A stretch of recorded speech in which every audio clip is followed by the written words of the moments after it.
aqui já reunidos, muito desses 2 dias anteriores. Achei que foi muito proveitoso e divertido. Foi assim, leve, boas conversas, eu acho. Então, tenho certeza que hoje será igual. E será um pouquinho mais curto, não é? Talvez a gente possa usar o mesmo tempo para que não seja injusto com os outros que participaram, né? Embora a gente tenha hoje 3 participantes e não 4, acho que a gente deve permanecer com os mesmos 15 minutos de apresentação e 10 minutos de conversa, já que os outros usaram, né, desse tempo. E aí a gente fica um pouquinho mais, se a gente quiser conversar ao final, retomar alguma questão, tá ok? E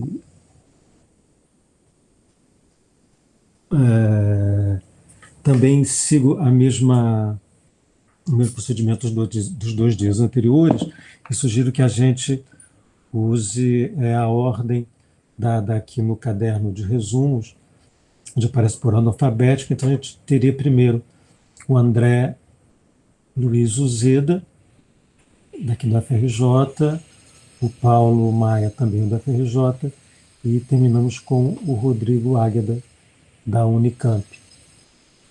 O André nos apresenta uma fala com o título Meus Amigos, Meus Inimigos, Salvemos Ouro Preto, poesia salvaguarcionista de Manuel Bandeira.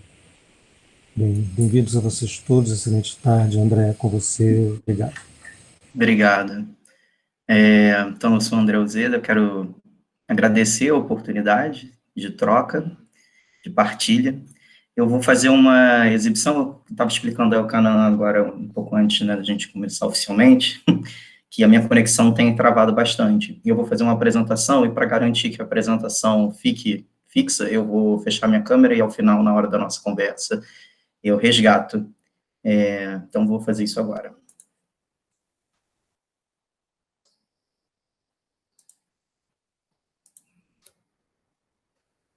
Está todo mundo conseguindo ver? Eu não vejo vocês, então se alguém puder sinalizar, está aparecendo. Sim, tudo certo. Sim, tá ótimo. Então, como o canal falou, esse é o título da minha apresentação, Meus Amigos, Meus Inimigos, Salvemos Ouro Preto, a poesia salvaguardacionista de Manuel Bandeira. Eu sou doutorando em Ciência da Literatura, aqui no FRJ, o meu orientador é o professor Dr. Fred Góes, e eu sou docente do Colégio de Aplicação da UFRJ. Eu queria contextualizar um pouco essa minha pesquisa. Eu estou trazendo, né, enfim, investigando uma possível concepção poético-patrimonial na obra do Bandeira, e para eu chegar até aqui tem um caminho curioso. Letras não é a minha única formação, eu antes fiz graduação em museologia na Unirio, e essa minha pesquisa se iniciou lá. Esse foi o meu projeto de pesquisa de TCC, né, e antes, numa pesquisa de iniciação científica, eu já havia também investigado as crônicas do Bandeira sobre museus, né, que tem muita crônica esparsa do Bandeira em que ele fala sobre arte e museus. E aí acabei ampliando, né, o corpus, enfim, e o meu objeto de pesquisa é as crônicas da província do Brasil, esse livro de 1937, que compila, né, crônicas publicadas na imprensa de 1928 a 1933, um período na história do Brasil interessante, que é de transição de uma primeira república para um projeto, né, da era Vargas, que vai se consolidar mais fortemente depois no Estado Novo de 37, e um tempo em que o Brasil é um mote, assim, descobrir que Brasil é esse é um mote, né.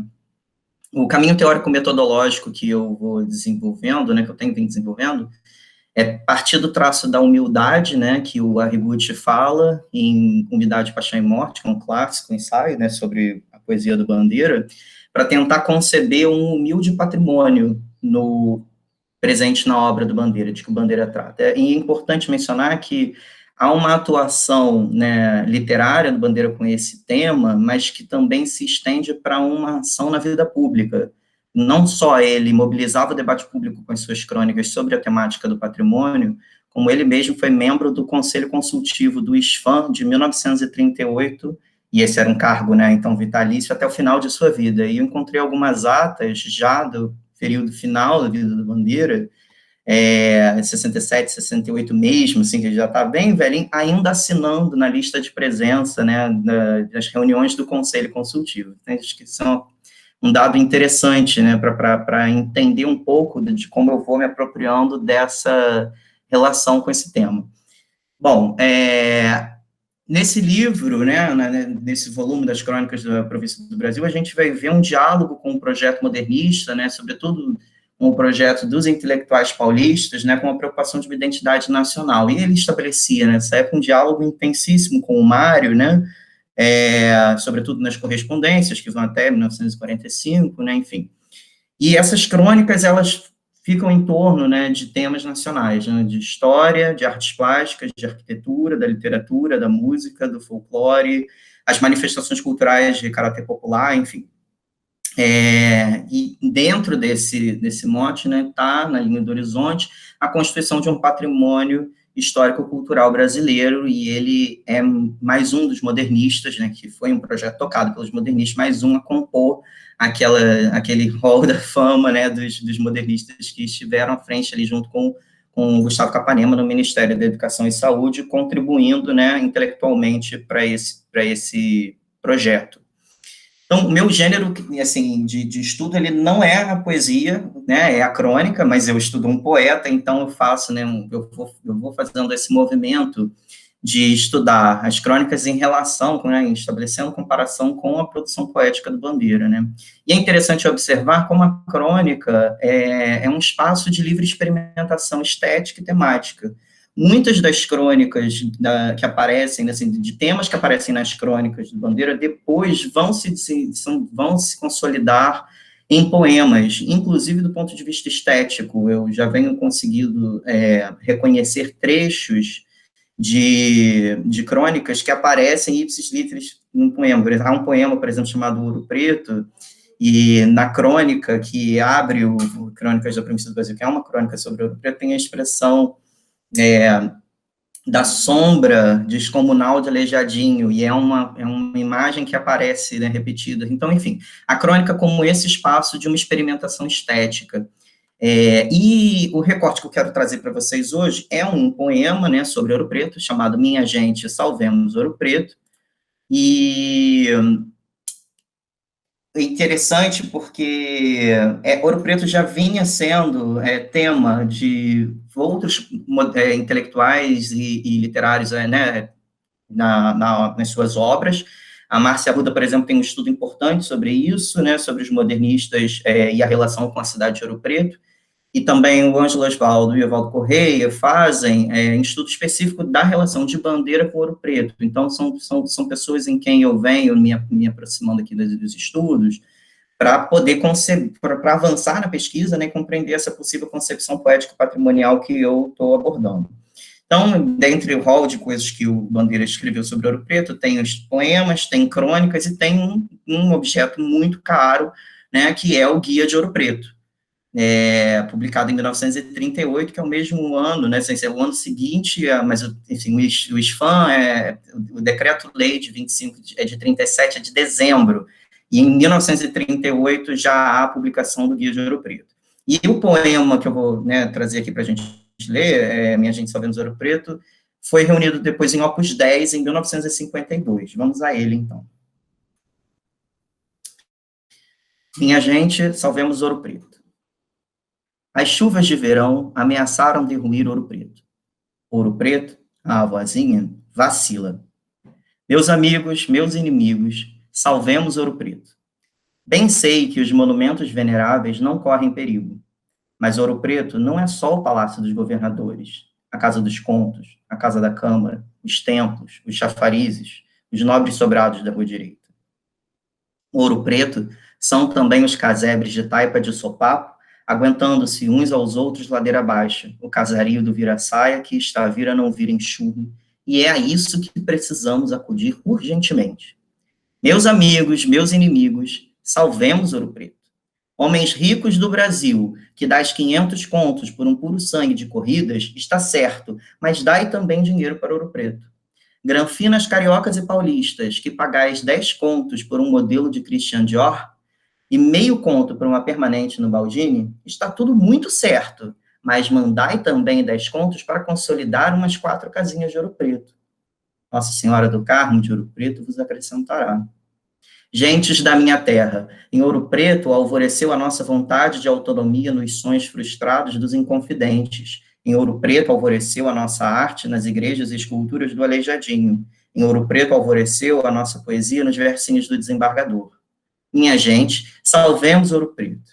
Meus amigos, meus inimigos, salvemos Ouro Preto. Bom, então, eu estou chamando atenção para esse aspecto salvaguardacionista do poema, né? Tem um apelo, uma convocatória à salvaguarda de Ouro Preto, né? O que o Correia chamou de uma reivindicação social, que se percebe muito explicitamente no emprego dos verbos no modo imperativo, né? O salvemos, o dai, o mandai, né? Há esse bordão recorrente, salvemos Ouro Preto, que reforça no nível estético o apelo. Então, reiteradamente, nós somos convocados a salvar Ouro Preto, né? Minha gente, meus amigos, meus inimigos, salvemos Ouro Preto, né?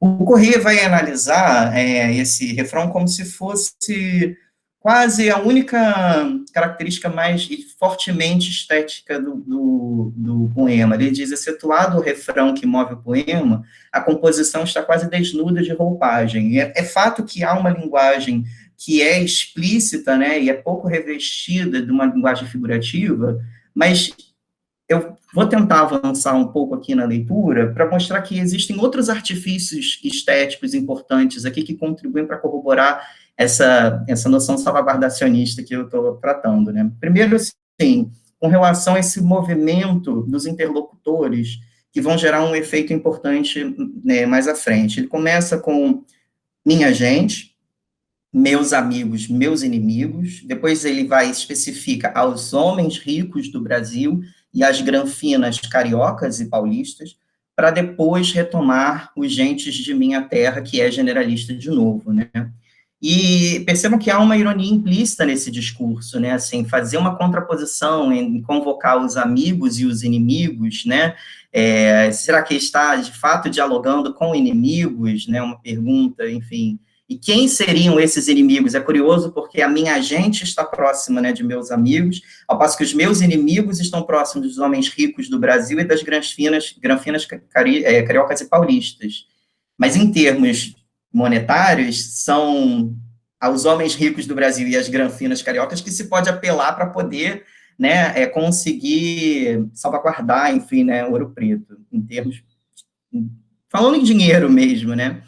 E ainda esses versos, né, que aparecem só com está certo, está tudo muito certo, né, assim, está certo mesmo, né, enfim. Fora a ironia muito boa, né, desse verso que aparece como uma estrofe, né, isolado numa estrofe, entre parênteses, Nossa Senhora do Carmo de Ouro Preto vos acrescentará, né, prometendo aí uma recompensa por ter ajudado o Ouro Preto. E me chama muito a atenção como a paisagem se apresenta, né, cristalizada, como Ouro Preto também está meio que preso no tempo, né, está mesmo numa redoma, salvaguardada, né, e é como se ela estivesse patrimonializada ali na descrição que o poeta faz, na leitura, enumerando os monumentos, né, bem sei que os monumentos veneráveis não correm perigo, mas Ouro Preto não é só o Palácio dos Governadores, a Casa dos Contos, a Casa da Câmara, os templos, os chafarizes, os nobres sobrados da Rua Direita.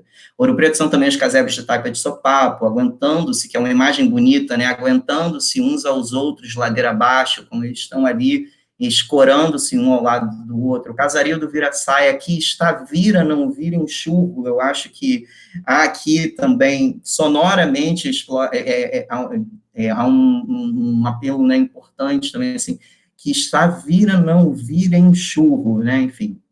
E é a isso que precisamos acudir urgentemente.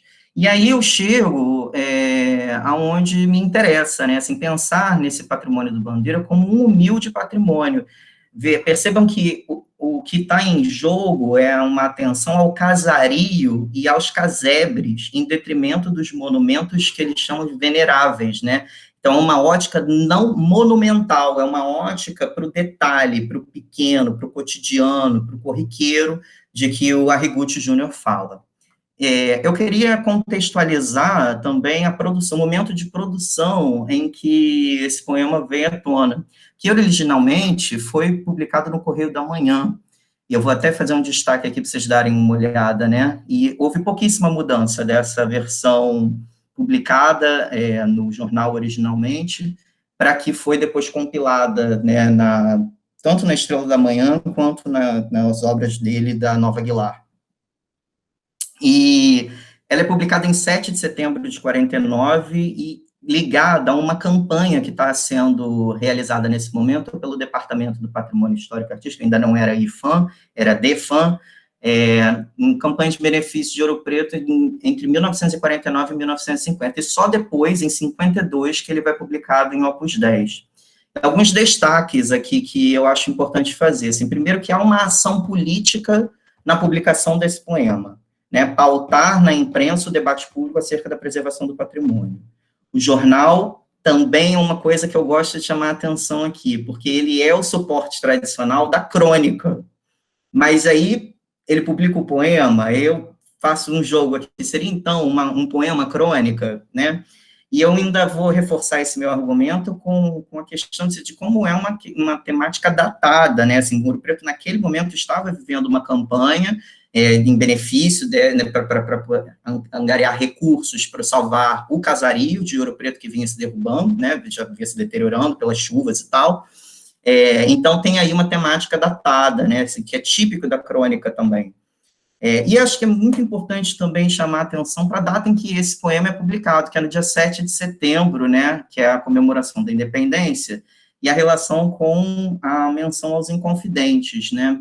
Eu já sei que meu tempo está aqui mais que esgotado, não vou fazer a leitura desse trecho muito longo, assim, mas a Juliana Sorgini fez um estudo sobre essa campanha em benefício de Ouro Preto, e chama atenção para o papel, na época, do Bandeira, né, com essa chamada pública na imprensa.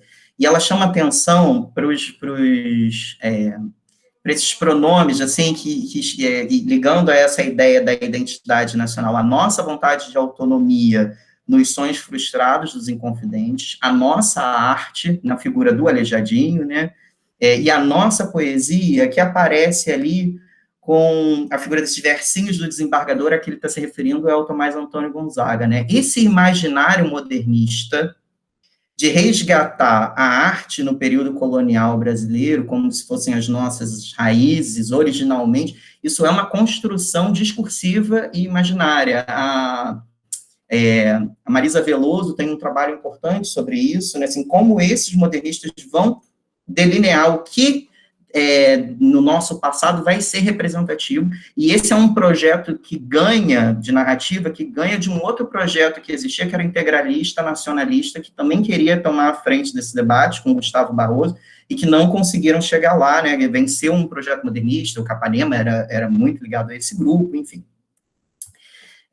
Vou, então, para as minhas considerações finais, aqui fazendo uma atualização de um humilde patrimônio, né, que precisa ser salvaguardado. É importante mencionar que essa campanha em benefício da cidade de Ouro Preto foi muito bem sucedida. Ela foi fundamental para a futura elevação de Ouro Preto, a primeira cidade brasileira que chegou ao status de patrimônio mundial da humanidade, reconhecida pela Unesco. E nessa avaliação, né, da Unesco, foi levada em consideração muito uma preservação de uma paisagem ouropretana integral.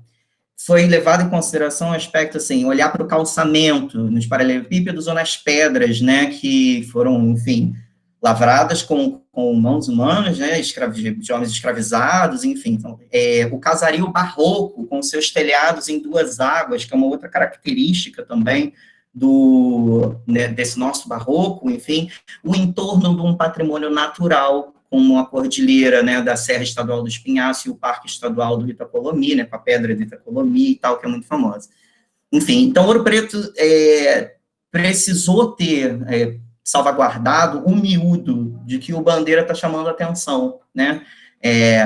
E, enfim, uma última coisa que eu queria só, para encerrar mesmo, assim, eu tenho tido umas crises, assim, sobre o sentido de estar fazendo isso tudo, né, estudando isso tudo num momento em que tem questões tão urgentes como, por exemplo, a queimada da Amazônia, uma pata sem luz, né, assim, a gente quase acabou com o Pantanal, e eu fico me perguntando, assim, qual o sentido de ficar voltando lá na produção do Bandeira em 1930, mas quando eu vejo notícias como essa, Bolsonaro critica o tal de fã num evento aí da bancada evangélica, eu vejo o sentido de estar voltando lá atrás para estudar esses caras, né? Me arrebata absurdamente, eu fico, sim, indignado de ver na fala do presidente, ali na cultura tem um tal de fã e que tem o poder de embargar obras em qualquer lugar do Brasil. E aí ele se pergunta, embargar para quê? Embargar para quê? E a plateia acaba, assim, né, que é formada ali por parlamentares e lideranças, vibra com essa fala. Então, estudar, voltar lá no passado, entender a força que esses intelectuais tiveram nesse momento de conquista para uma política de Estado de preservação do nosso patrimônio cultural, me faz tentar encontrar uma resposta para uma pergunta como essa, embargar para quê? Assim, é preciso embargar, sim, porque a gente tem uma história, uma memória a ser salvaguardada. É isso. Aqui tem as minhas referências, eu posso depois passar, mas nunca dá tempo de ver isso aqui. Eu quero agradecer mais uma vez, deixa eu voltar agora a minha... Agora sim, vocês conseguem me ver de novo. Não travou em momento algum, travou? Ah, que bom. E é isso, eu encerro. Muito obrigada. Obrigado, André.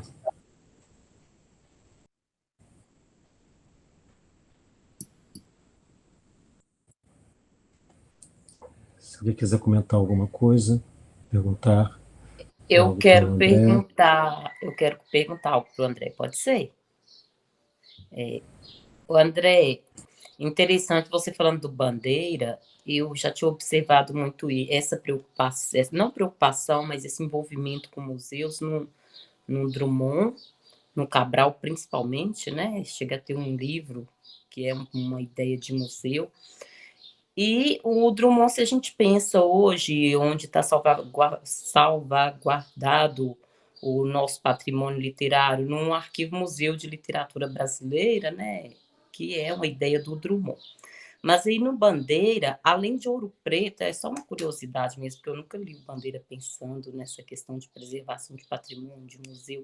Além dos textos que você trouxe, como é que essa temática vai se desenvolvendo lá? Além de Ouro Preto, ele tem uma relação com outras cidades históricas, ou tem essa relação de preservação, não só do patrimônio que seria o rico, né? Mas você deixou bem claro aí que também há os casebres, mas ele tem uma ideia de preservação de manifestações culturais, tal qual aparece no Cabral, de preservar mesmo cultura do povo, manifestações desse tipo, ou seja, preservação do patrimônio imaterial, porque às vezes a gente, quando ouve aí embargar para aqui, a gente pensa no patrimônio material, né? Mas e hoje, muito do nosso patrimônio imaterial também tem sido embargado. Sim. E parabéns pela apresentação, André. Obrigado, Ginéia. Então, obrigado também pela sua pergunta, porque é isso, a gente traz sempre um recorte da pesquisa e ela nunca dá conta da gente, né, mostrar o que a gente vem, enfim, de fato desenvolvendo. O Bandeira tem um olhar muito singular, assim, muito para o detalhe em várias esferas, né? O Paulo, acho que teve a oportunidade de ver uma apresentação minha quando ele estava no evento lá da Ciência da Literatura no ano passado, né, em 2019, e eu levei como recorte justamente um patrimônio imaterial naquele momento que aparecia, né, assim, nas crônicas do Bandeira, ele vai chamar a atenção para a fala brasileira. E, assim, como é importante a gente ter registro, e isso é salvaguardar, né, registros da fala por escrito e por fonografia, assim, e se afastando de uma linguagem lusitana. O Mário fez um trabalho muito importante sobre isso, né, e eles estão ali dialogando, né, muito próximos. Tem crônicas que falam sobre o candomblé, né? E depois a gente vai ver poemas do Bandeira, por isso que eu digo também do laboratório experimental, né? A crônica, a gente vai ver Dona Janaína, né? Há poemas ali que fazem toda uma relação com a cultura afro-brasileira. Tem poemas ali que vão falar sobre um patrimônio literário, poemas não, desculpa, crônicas falam sobre um patrimônio literário, então, e o Bandeira depois vai também publicar, né, os aspectos da literatura brasileira, enfim, há uma preocupação de um patrimônio muito integral, assim, a gente consegue perceber isso. E com relação ao patrimônio edificado, também é curioso quando ele vai olhar para a igrejinha da Glória, né, assim, do outeiro da Glória. Tem uma crônica muito importante sobre isso. E ele chega para conferir as reformas que a Irmandade fez na igreja. E aí, quando ele chega, a igreja está toda nova, com a sua talha lá dourada, como se fosse novinha. Ele olha para aquilo com um olhar de reprovação, dizendo: mas cadê a pátina? Porque aquilo é história, é preciso que a gente preste atenção para a passagem do tempo, e a passagem do tempo precisa ser preservada. Então, ele sai de olhos fechados da igreja para não perder a memória de como era antes. E aí você tem uma imagem fotografada. Esse é um olhar muito particular, por isso que eu digo assim, é um humilde patrimônio, e há uma concepção patrimonial que é poética nesse olhar, né, uma visão muito original para o olhar desse patrimônio. Ele não está preocupado com... E ontem a gente conversou sobre as ruínas, né, a gente mencionou com os cacos, né, assim, o Bandeira está olhando para esses cacos, ele está olhando para essas ruínas, ele está olhando para aquilo que precisa ser preservado, também considerando a sua história.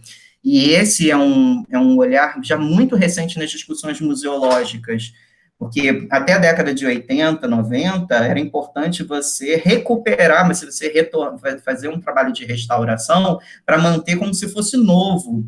Só mais recentemente que se começou uma discussão sobre a importância das marcas da história aparecerem, né? Então, assim, manter janelas arqueológicas, quando a gente vai em prédios históricos, em vez de você recuperar toda a parede como ela era, você vai criando janelas arqueológicas para você ver, na passagem do tempo, as diferentes pinturas daquela parede. Isso é um olhar que o Bandeira, lá em 1930, já está trazendo. Então, há uma originalidade muito grande nesse sentido, e é esse olhar, essa concepção que eu estou querendo conseguir delinear para a minha pesquisa. Espero ter conseguido responder.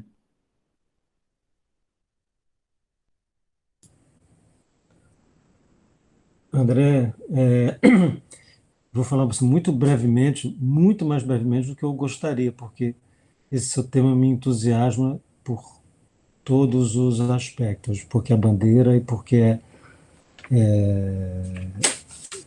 ligado à crônica, porque é ligado à preservação do patrimônio cultural e tudo que diz respeito a isso, que são temas que sempre me interessaram. Gostei muito da sua apresentação. Eu queria só chamar a atenção, eu fiz várias anotações, mas realmente eu iria me estender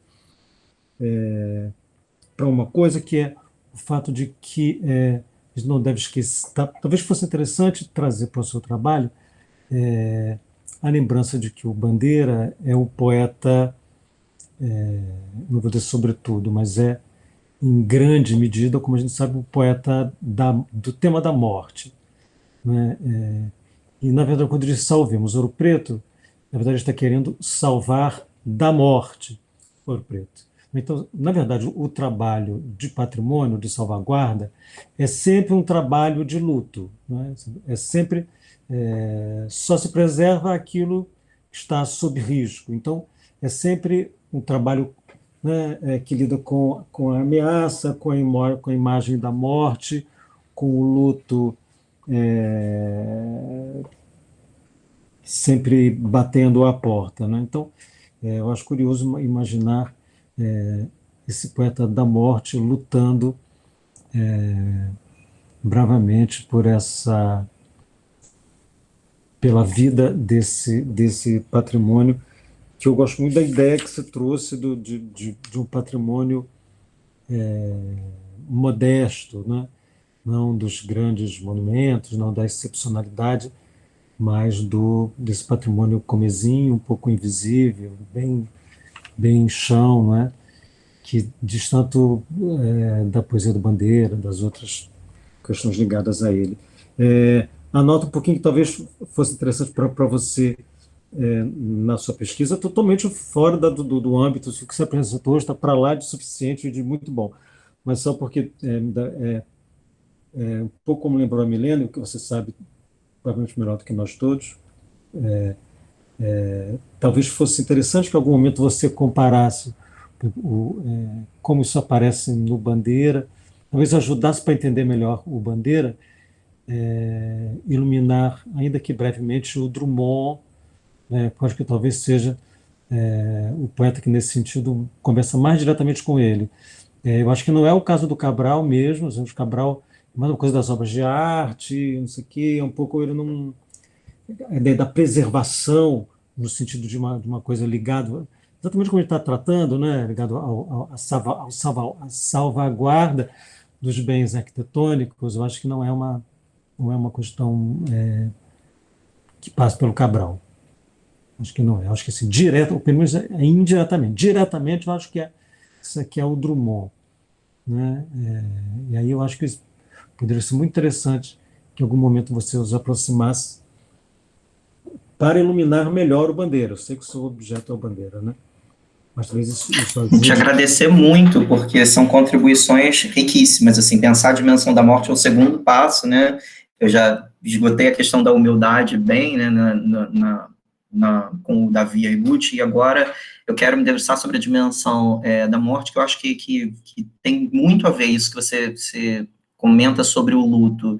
É uma preservação que é mais da memória do que do objeto em si. Eu acho que isso tem, no monumento edificado em si, acho que isso tem muito a ver, e isso tem uma sacada muito boa, eu já até registrei aqui, que eu vou seguir esse caminho. Por enquanto, no caminho da pesquisa, eu ainda estou no diálogo com o Mário, eu estou terminando de ler, né, a correspondência com o Mário, porque o Mário fez o projeto para o SFAM, né, em 36, né, então, e ele foi secretário de Cultura, né, em São Paulo, do Departamento de Cultura de São Paulo. Então, por enquanto, eu ainda estou. Mas O Observador do Escritório, por exemplo, é um livro, né, do Drummond, que tem essa relação do gabinete, e a gente entender essas relações ali com o Capanema, e como esse diálogo com Bandeira. Porque, assim, ele frequentou esses departamentos. O Bandeira, como eu disse, ele tinha cargo que era secretariado, né, de participar de conselho consultivo. Ele esbarrou com o Drummond ali no Palácio Capanema inúmeras vezes. Então, certamente são outros intelectuais, e o Drummond está ali na minha lista de espera. O problema é o tempo para conseguir dar conta disso, porque é isso, conciliar a CAP, com conciliar a extensão, com conciliar, né, a vida, enfim, com pandemia. Não, e você lembrou o Mário, né? Claro, que eu nem estou tão... Né? Claro, o Mário é fundamental. Você conhece um livro chamado Memórias do Social, do Henri Pierre Jody? Não. Ah, ele é fundamental para você. Posso anotar isso também aqui de novo, porque... Memórias do Social. Memórias do Social. Henri Pierre Jody. Ok. É um livro, eu não sei se você encontra ele no original, pelo menos ele traduzido, da Floresta Universitária, é muito raro, dificílimo, mas se você, depois você me escreve, eu lhe mando, eu acho que eu tenho em algum PDF, uma coisa assim. Ah, tá ótimo, te agradeço. Eu não vou nem lhe dizer do que ele trata, porque seria longo, eu tomaria o tempo da conversa. Beleza, não, tranquilo. Tudo que você está tratando. Beleza, obrigado. Gostei muito de ouvir o André, sobretudo esta ideia da concepção poética patrimonial, não é, muito particular no Bandeira, e há aqui um filão que me parece muito interessante, que é esta relação poema-crónica, não é? Sobretudo no Bandeira, no Drummond, enfim, a importância que a crónica tem no Brasil em geral, e penso que é um caminho muito interessante que está aí anunciado. Já agora, só uma questão, enfim, que eu não conheço, mas estou a pensar da leitura que eu faço dos jornais da época em Portugal, em concreto, que é a questão que foi bem observada sobre o poema que, de certa forma, ocupa o lugar de crónica quase, não é? No dia 7 de setembro, enfim, há uma intencionalidade A minha observação é, penso que seria corrente, enfim, pelo menos do conhecimento que eu tenho, publicarem-se poemas com alguma frequência nas páginas, nos suplementos literários dos jornais, né, neste tempo. Não é? E isto não retira a sua argumentação do impacto que possa ter este poema como quase que fosse crónica, mas a ideia dos suplementos literários que perduraram durante muito tempo e que são completamente diferentes do que hoje existe, não é? Hoje não há suplementos literários, em Portugal pelo menos, que publiquem poemas. Não sei se no Brasil, assim, nos jornais semanais, diários, isso existe, mas só a chamar a atenção para uma realidade de um determinado tempo, não é? Do ponto de vista da contextualização. Gostei muito, enfim, e esta ideia do canal da morte também parece... Obrigado, professor. Inclusive, não só nos suplementos literários, como há publicações do Bandeira na Revista do Patrimônio, oficialmente, né, era a revista oficial do ISFAM, o Serviço do Patrimônio Histórico, que depois virou IFAM. Então, é assim, há uma produção também Bandeira técnica, de olhar para obras de arte e dizer da importância da salvaguarda dessas obras de arte técnica, e também eu percebo, apesar de ser um discurso que é totalmente referencial, não é um discurso poético, a concepção poética está ali. Ele vai olhar para a obra de arte também com esse olhar do detalhe, do minucioso, na defesa, né, para a preservação daqueles patrimônios, então, desses bens culturais patrimonializados. Então, certamente, assim, comparar também essa produção que aparece, né, nos jornais da época, nas revistas de suplementos literários e ali nessa publicação oficial do ISFAM, contribui muito para entender essa constelação que eu estou fazendo.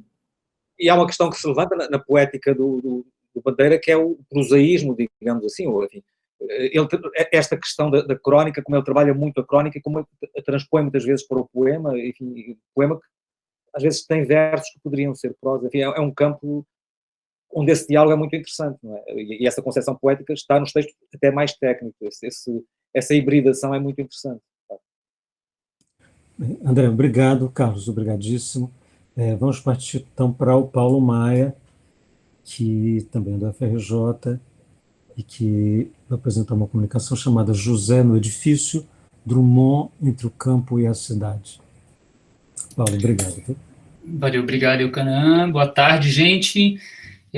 Bom, eu vou apresentar um trabalho sobre Drummond, embora eu não seja pesquisador de poesia e também não seja pesquisador de Drummond, eu sou pesquisador de cinema e direito à cidade, estudo movimentos coletivos e movimentos que promovem, através do cinema, as lutas sociais no Rio de Janeiro e em São Paulo hoje. Mas eu sou um leitor de Drummond, eu faço um pós-doutorado em Ciência da Literatura e eu vou apresentar aqui um trabalho, eu acho que é um pouco ousado, eu espero que não seja abusado. E eu falo isso porque esse trabalho eu vou ler para vocês, mas eu vou só falar algumas ideias que me mobilizaram. A primeira ideia foi, é um trabalho que faz uma reflexão sobre o poema Edifício Esplendor, né, publicado no livro José, de 1942, do Drummond, e é um exercício de leitura desse poema. A primeira ideia que me mobilizou a fazer esse exercício de leitura é a ideia apresentada nos últimos dois versos do poema, e que são os últimos dois versos que apresentam um gesto de humanização que é o tempo todo desmentido ao longo de todo o poema, e nesses últimos dois versos, esse gesto de humanização se apresenta na imagem do rato que suspira antes de devorar o edifício. Então, esse gesto de humanização é uma imagem que sempre me intrigou. A outra ideia, e também faz parte dessa, digamos assim, dessa ousadia minha, parte de um artigo que o professor e crítico Eucanã escreveu sobre o tema cidade em Drummond, o poeta vê a cidade. Então eu vou aproveitar um pouco uma ideia desse artigo que tem a ver justamente com uma dicotomia entre uma elevação cósmica e a contraposição disso, que seria a ideia de queda, né, que, de certo modo, através dessa dicotomia, o poema se arma. Uma terceira ideia tem a ver com uma proposta de leitura desenvolvida pelo professor e crítico Antônio Cândido, no Inquietudes da Poesia de Drummond, em que ele analisa, nessa poesia de permeio, né, por volta da década de 40 e 50, um sistema poético construído a partir de uma tensão entre os assuntos do mundo e os assuntos do eu. Então, essa tensão sobre quais assuntos tratar na poesia desse contexto teria desenvolvido um sistema poético, segundo Antônio Cândido, na poesia de Drummond. E uma quarta ideia tem a ver com o conceito de Spielraum, do Walter Benjamin, que significa área de jogo ou área de experimentação, que é um conceito que ele desenvolveu para se reportar ao teatro experimental, das peças didáticas experimentais do Brecht, na década de 20, na Alemanha. Então, eu vou organizar essas ideias em torno do texto que eu vou ler para vocês. Bom, o texto tem o título de José no Edifício Esplendor. Eu uso como epígrafe um trecho tirado do artigo do Eucanaã.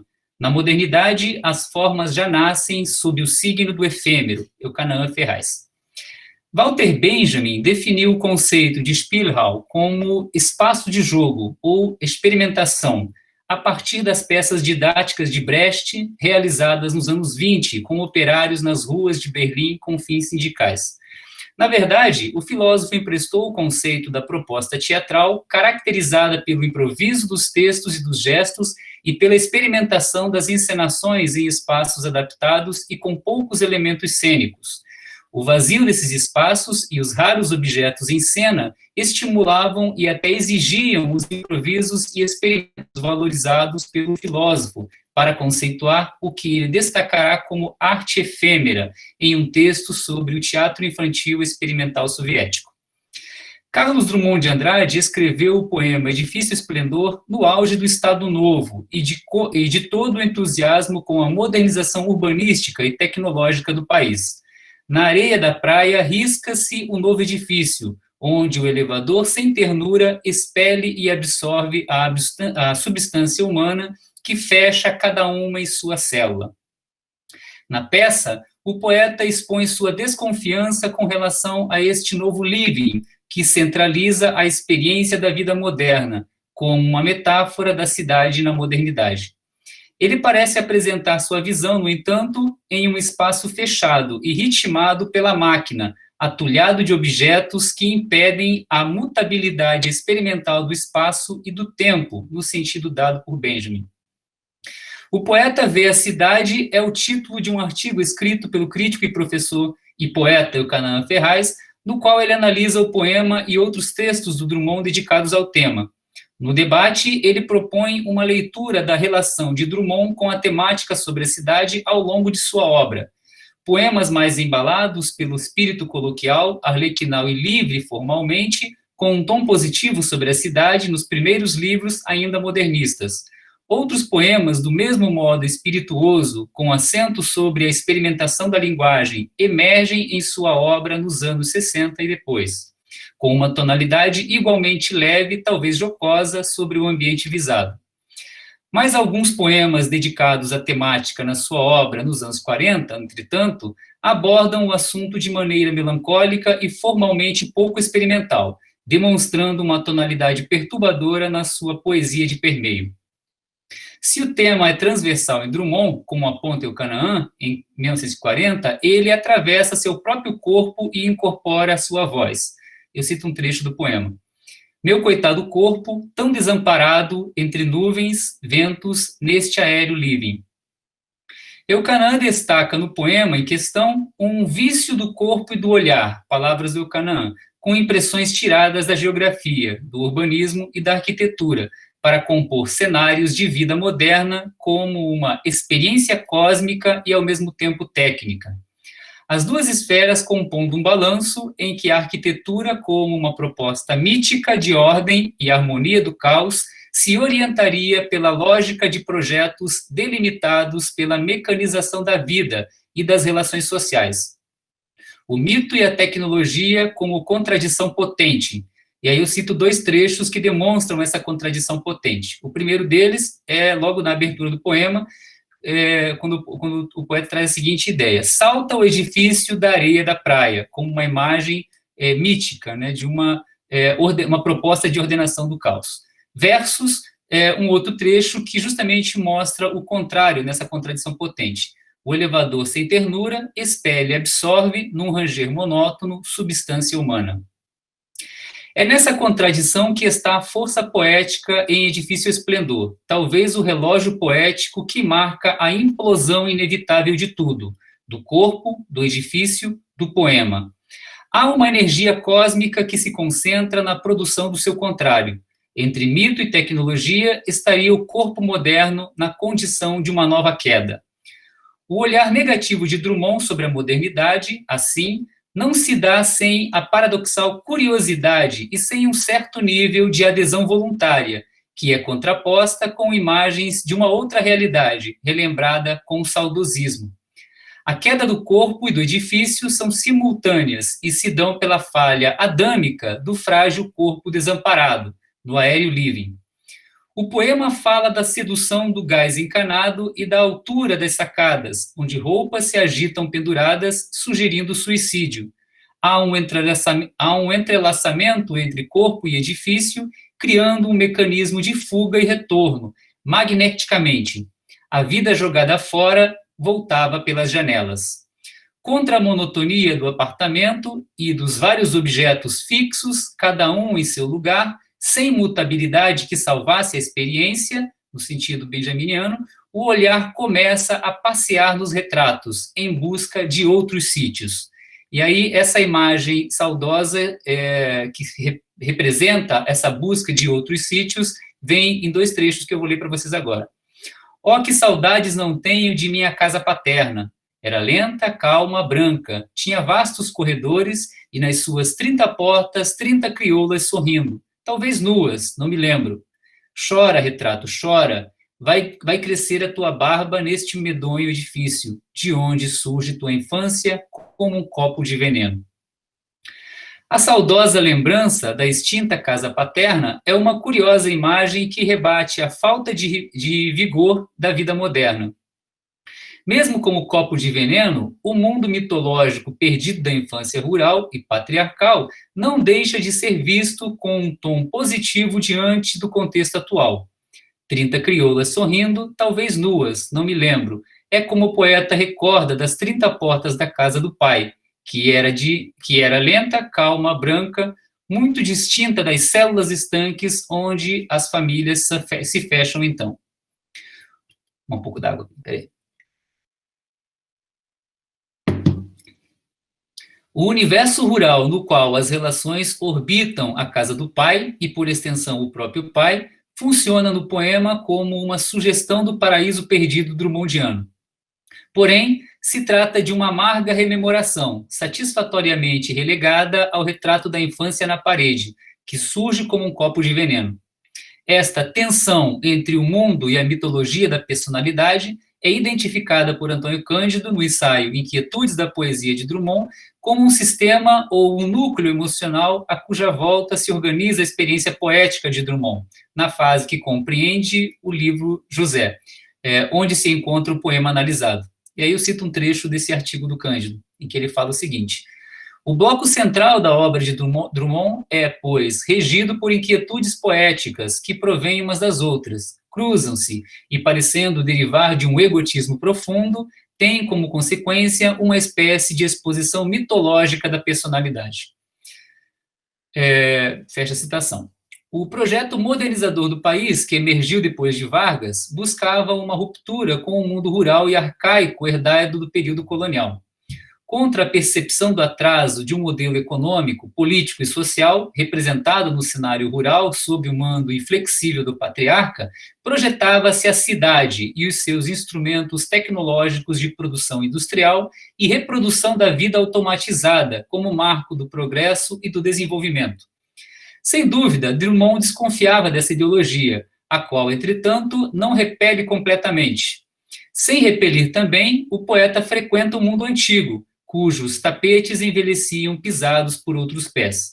Ele não indica nenhum enfrentamento, pois, como diz, surgiram costumes loucos e mesmo outros sentimentos. Há um paradoxo, azedo e doce, frequentado no poema que se converte em sistema emocional e poético. A vida jogada fora voltava pelas janelas. Nesse comichão entre tratar do mundo ou de si, o poeta cria um processo dinâmico, citando Cândido, elaborado à custa da desfiguração ou mesmo destruição ritual do ser e do mundo, para refazê-los no plano estético. Fecha a citação.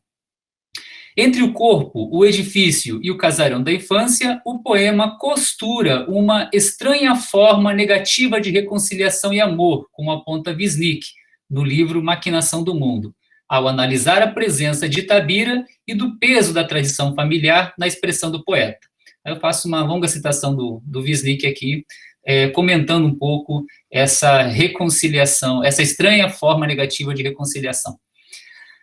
A volta espectral do vulto paterno parece forcejar por abrir a caixa preta do mutismo insondável do pai.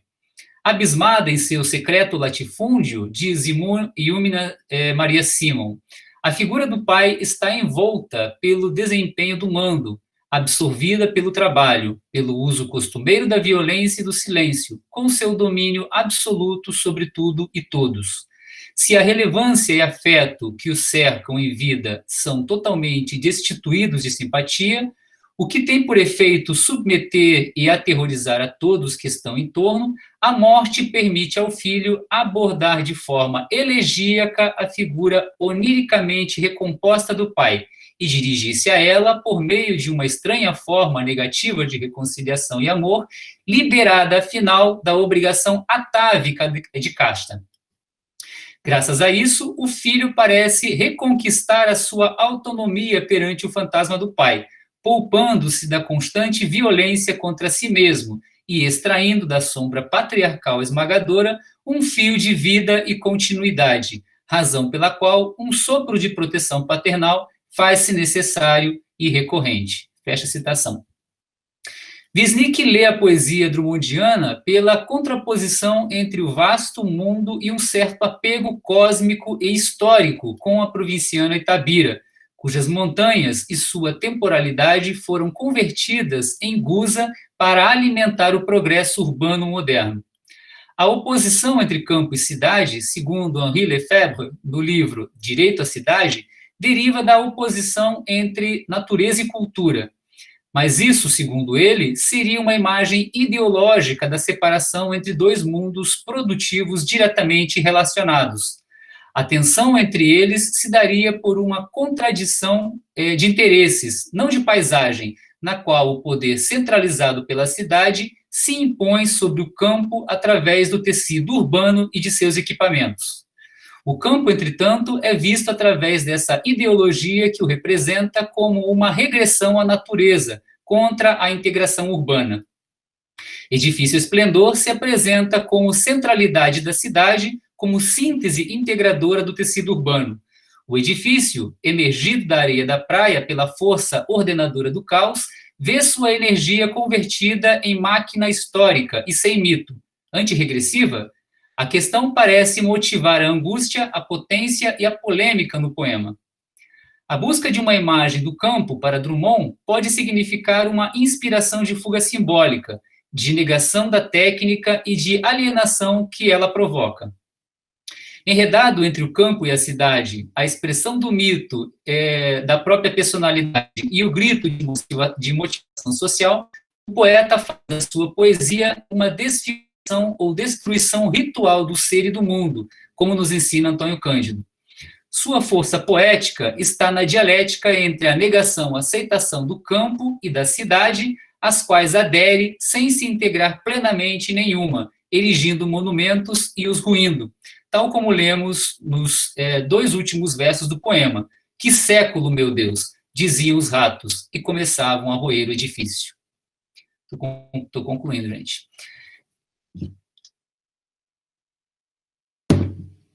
Lefebvre defende em seu livro a transformação das relações de poder alcançadas com o fim da centralidade como instrumento de domínio da cidade, ou de parte dela, sobre todos os territórios. O direito à cidade, para ele, é o direito de fazer e refazer a política que garante a ocupação social e ambientalmente saudável plenamente a todos. A ampliação da cidade sobre o universo virtual, ainda incerto e em disputa atualmente, carrega consigo a centralidade do mundo físico e os dilemas não resolvidos, como a questão campo-cidade, arcaico-moderno, centro-periferia, natureza-cultura, desde os anos 40. A leitura de formas estéticas e de formas sociais de outros momentos em que imperaram iguais questionamentos pode nos ajudar a encontrar sentidos para o nosso processo histórico. Um desses sentidos, para concordar com o Canaã Ferraz, é perceber que na modernidade as formas já nascem sob o signo do efêmero.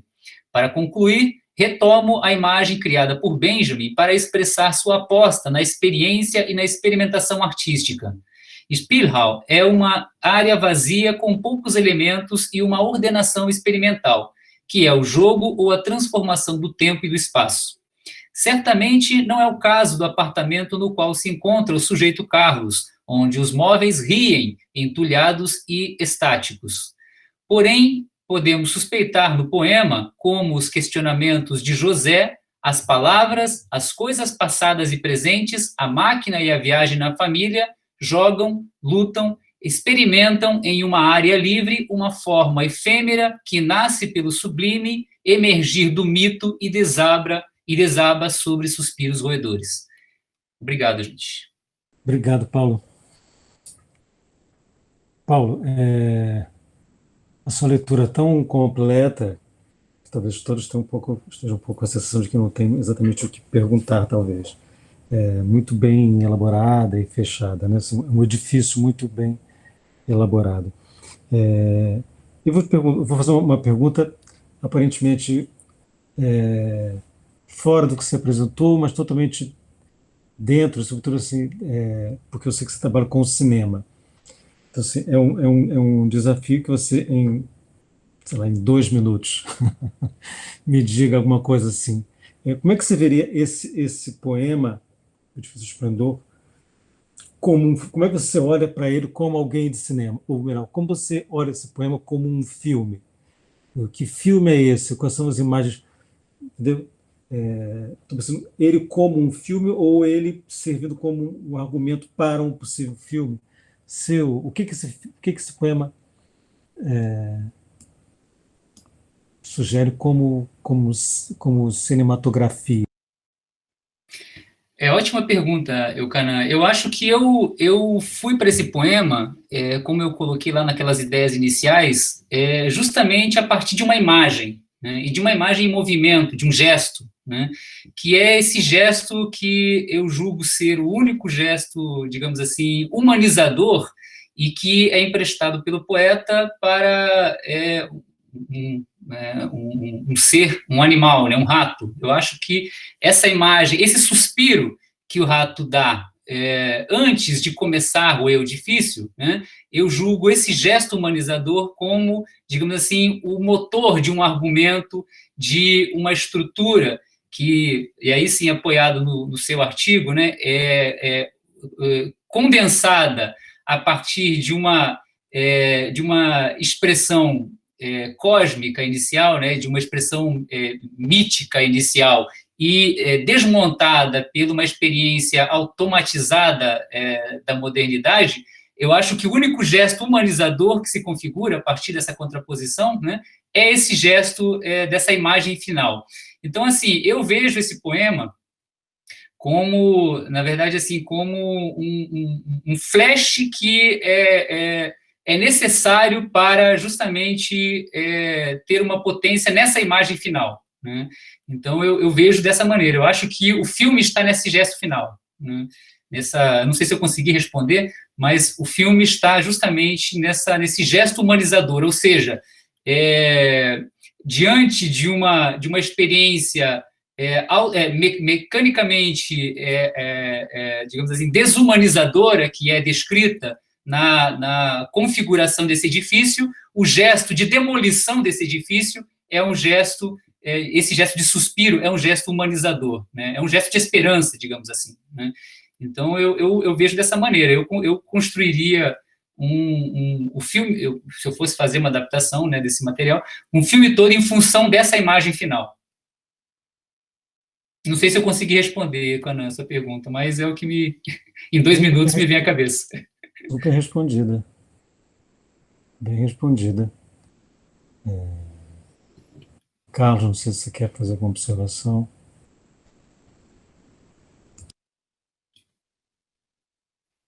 Não, gostei muito. Acho que tu és o grande interpelado da comunicação do Paulo, não é? Há um diálogo. Como tu dizes, acho que é um texto muito fechado e que eu aderi, enfim, ouvi com muita atenção, mas não tenho perguntas concretas. Muito obrigado. Paulo, você falou de esperança no final. Eu confesso que eu fico assim, porque eu acho esse final tão barra pesada, né? Só se é uma coisa assim, se você pensa que ruir o edifício, ou seja, chegar até a ruína, isso é uma coisa muito drummondiana. A gente falou de ruína ontem, hoje o André retomou a questão. O Drummond está sempre muito, muito ligado nesse negócio das formas. Tudo é efêmero, como você citou, né? Assim, aquilo que se forma logo entra em ruína, mas a ruína dá logo lugar a uma outra coisa, né? Quer dizer, tudo vira ruína para dar lugar a outra coisa. Nesse sentido, se é nesse sentido que você fala em esperança, aí sim, quer dizer, como os edifícios começam a ruir o edifício, que é o século, né? Que século, meu Deus, começaram a ruir o edifício. Então, como na verdade o edifício é uma metáfora desse século, e o edifício não deixa de ser uma metonímia da cidade. Então, se os ratos roem o edifício, né? É o final, é uma imagem apocalíptica terrível, né? Mas não vai ficar um vazio no lugar, né? Alguma coisa vai ser construída. Então, eu acho uma visão retrospectiva do século XX, né? O Drummond muito desconfortável com as questões do seu tempo, né? E que o antecederam, a guerra, enfim,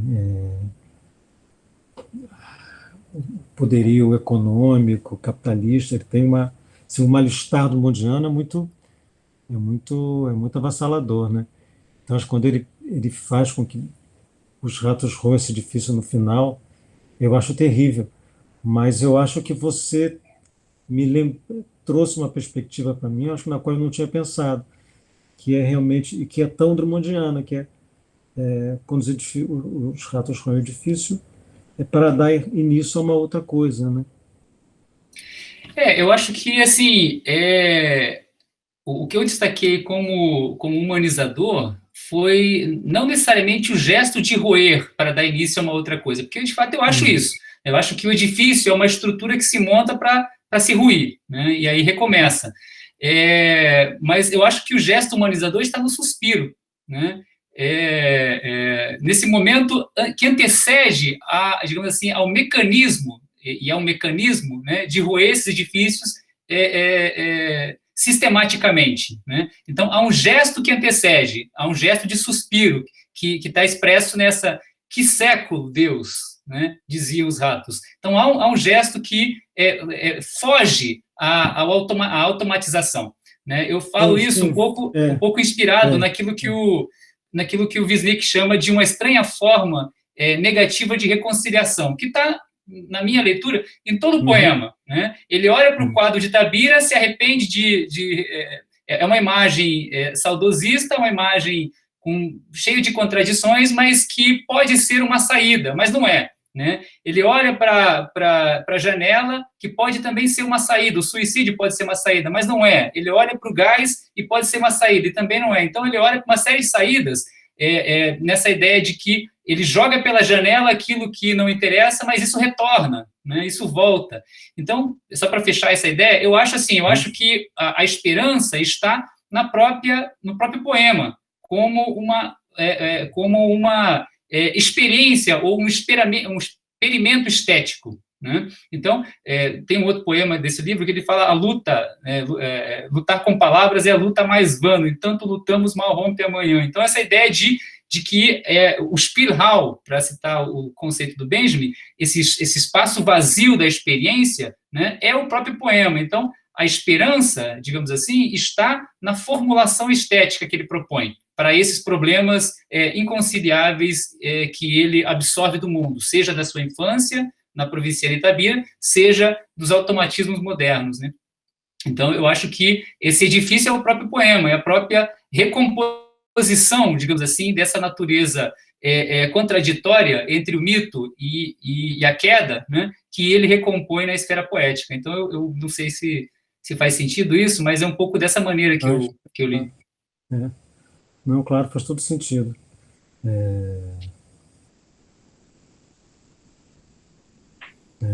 Muito bom, muito bom.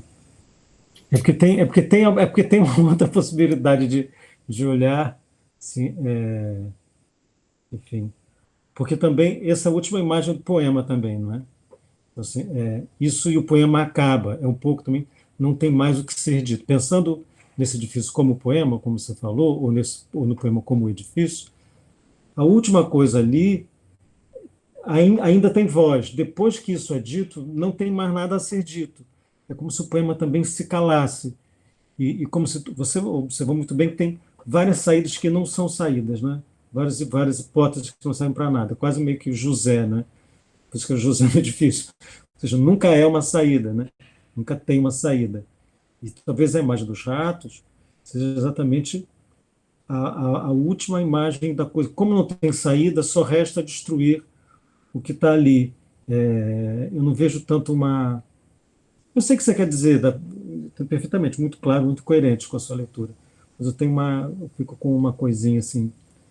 Eu acho que teria que, assim, a imagem fica mais completa se a gente trouxer, assim, do mesmo modo que a minha leitura parece agora incompleta quando você trouxe essa sua.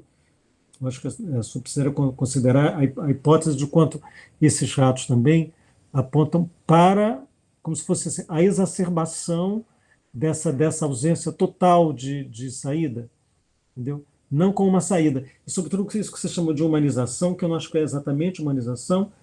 Enfim, eles estão pensando, falam, meu Deus, eu entendo, humanizado é uma coisa que uma pessoa diria e não um bicho. Mas que século, meu Deus, na verdade, é um lamento, que horror, não há o que fazer a não ser destruí-los, né? E o que os ratos vão fazer é roer. E isso que você falou também, é um trabalho lento de destruição, né? Enfim, Drummond. E tem esse gosto surrealista, né? A gente falou de surrealismo ontem, esses ratos que vão roendo o edifício, que começam a roer o edifício e começam no fim do poema, né? E um poema que começa muito luminoso, né? O arquiteto riscando o edifício na areia da praia. Como você percebe, você está num pesadelo, né? Obrigado, Paulo. Que bom. Obrigado, Cané. A contribuição é muito boa mesmo. Eu vou repensar um pouco esse final. Eu acho que faz todo sentido o que você falou também. E, de repente, até formular como um argumento de um filme. Vamos ver, quem sabe. Eu acho maravilhoso, né? Esse início, riscando a coisa, depois vai vir um pesadelo. Eu acho uma coisa incrível. Quem Perfeito. sabe, ó. Obrigado. Rodrigo Águeda, da Unicamp. Isso. Angústia colonial na poesia antropofágica.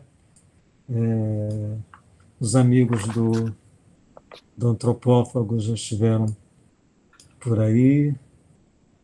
Sim, vão voltar. E agora vamos continuar o banquete com o Rodrigo. Obrigado, Rodrigo. Certo.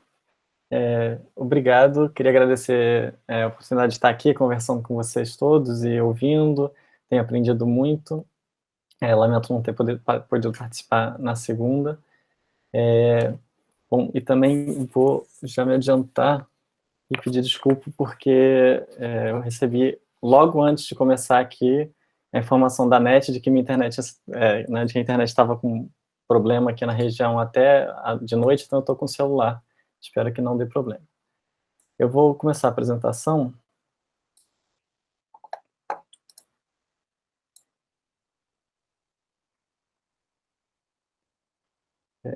Vocês devem estar vendo aí já.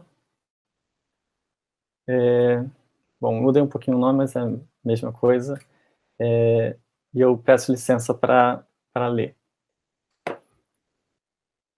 Então, Indigestão Colonial em alguns poemas antropófagos, né? A minha tese, na verdade, ela é sobre a questão do primitivismo, implicações políticas e raciais na revista de antropofagia, numa revista contemporânea, que é a Malta, do Peru, e isso aqui é uma pequena digressão que eu faço um pouco na tese. Então, dos seus primeiros anos, no final da década de 1910 ao final da década de 1920, o foco dos modernistas de São Paulo, que era inicialmente a renovação estética, na busca de uma arte e uma literatura que se adequassem à modernização vivida pela sociedade, se deslocou para uma preocupação geral com o caráter nacional das artes. Em 1924, o Manifesto Pau-Brasil, de Oswald de Andrade, propõe o uso das técnicas modernas na expressão da realidade local como material poético. Nos anos seguintes, o Grupo Verde e Amarelo debate nas páginas do Correio Paulistano o sentido racial da cultura brasileira. Entre lusitanismos e um indianismo idealizado, terminam por adotar a figura de um índio que adota a cultura ocidental em um nacionalismo conservador, estrito, racista e xenófobo. Em resposta a esse debate, a revista de antropofagia, publicada em duas fases, em 1928 e 1929, busca formular uma solução crítica para o diálogo entre a cultura brasileira pós-colonial e a imagem do Ocidente. Nesse espírito, a revista publicou uma grande variedade de poemas de poetas de diversas regiões, com temáticas e tonalidades diversos, entre os quais predomina um tom provinciano e melancólico de cenas interioranas, além de algumas descrições folclóricas de danças e costumes populares e um ou outro relato poético da industrialização. Entretanto, também fizeram sua estreia nas páginas da revista alguns poemas que vieram a adquirir grande importância na história da poesia moderna, que, por sua vez, foram raramente lidos a partir deste contexto. É o que proponho fazer agora. Lundu, do escritor difícil de Mário de Andrade, critica a macaqueação das coisas estrangeiras pelo escritor brasileiro e defende uma poesia que imite não o estrangeiro, mas que sintetize ecleticamente os costumes e o falar popular nacional. O poeta recomenda o conhecimento dos falares brasileiros para se obter acesso a essa poesia na formulação literária de uma experiência de mundo particular e nacional. Nessas duas estrofes aqui embaixo. Eu sou um escritor difícil, porém culpa de quem é. Todo difícil é fácil, abasta a gente saber. Bagé, Piché, Chué, ou Xavier, de tão fácil virou fóssil, o difícil é aprender. Virtude de Urubutinga, de enxergar tudo de longe. Não carece vestir tanga, você sabe o francês para penetrar no meu caçange. Você sabe o francês sange, mas não sabe o que é guariba? Pois é, macaco, seu mano, que só sabe o que é da estranja. Para Mário, existe a necessidade, portanto, de adequar na poesia as representações e o jogo da fala, negando a representação colonial hegemônica. Murilo Mendes, por sua vez, pondera uma certa impossibilidade de purificar a cultura nacional de elementos estrangeiros. Em República, sugere a continuidade de uma ideologia estatal fundamentada no eurocentrismo colonial, simbolizada pelo liberalismo romântico de Victor Hugo, em uma anedota sobre a proclamação. Diante de sua destituição por Deodoro da Fonseca, aí eu já leio aqui, o imperador camarada responde: pois não, meus filhos, não se vestem, me deixem calçar as chinelas, podem entrar à vontade, só peço que não me bulam nas obras completas de Victor Hugo. Já em Canção do Exílio, o poeta aponta para o fenômeno da globalização que naturaliza elementos de diversas partes do mundo como constituintes da paisagem nacional, sejam de origem colonial, sejam parte da recente modernização. Ele diz: minha terra tem macieiras da Califórnia, onde cantam gaturamos de Versailles. Os poetas da minha terra são pretos que vivem em torres de ametista, os sargentos do exército são monistas, cubistas, os filósofos são polacos vendendo a prestação. A gente não pode dormir com os oradores e os pernilongos, os sururus em família têm por testemunha a Gioconda.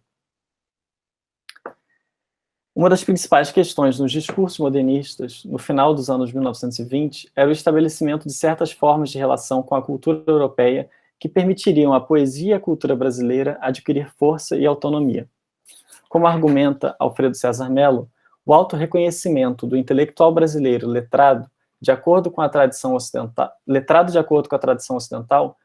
tem se condicionado a seu reconhecimento pelos portadores da autoridade autoconferida dessa tradição, os intelectuais e literatos das nações imperialistas.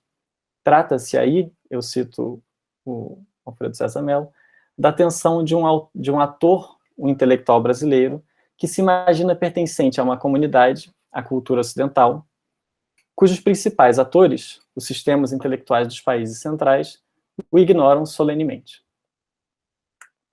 No 5º número do primeiro ano da Revista de Antropofagia, Manuel Bandeira publica Noturno da Rua da Lapa. Vou ler aqui com vocês. A janela estava aberta, para o que, não sei. Porém, o que entrava era o vento dos lupanares, de mistura com o eco que se partia nas curvas cicloidais e fragmentos do hino da bandeira. Não posso atinar no que fazia, se meditava, se morria de espanto ou se vinha de muito longe. Nesse momento, por que precisamente nesse momento? É que penetrou no quarto o bicho que voava, o articulado, implacável, implacável. Compreendi desde logo não haver possibilidade alguma de razão. Nascer de novo também não adiantava. A bomba de Fleet, pensei comigo, é um inseto. Quando o jacto fumigatório partiu, nada mudou em mim. Os sinos da redenção continuaram em silêncio, nenhuma porta se abriu nem fechou. Mas o monstruoso animal ficou maior.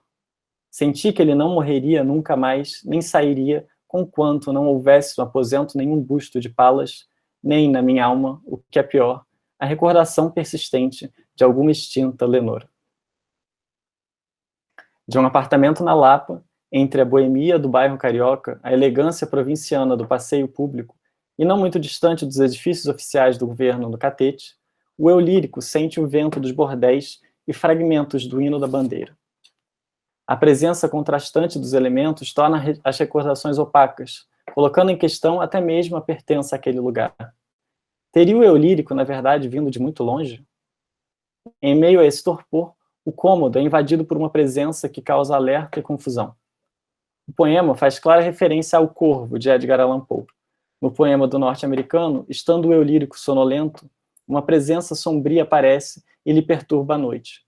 Um corvo pousa sobre um busto de Atena, a deusa grega da civilização e da sabedoria, que decorava o quarto. E, repetindo um crocitar que se assemelha à palavra nevermore, nunca mais, lhe traz recordações melancólicas de Lenora, sua falecida amada a quem nunca mais verá. De tom melancólico e nostálgico, o Corvo logo alcançou grande renome mundial, sendo traduzido por grandes escritores, como, no nosso caso, Machado de Assis.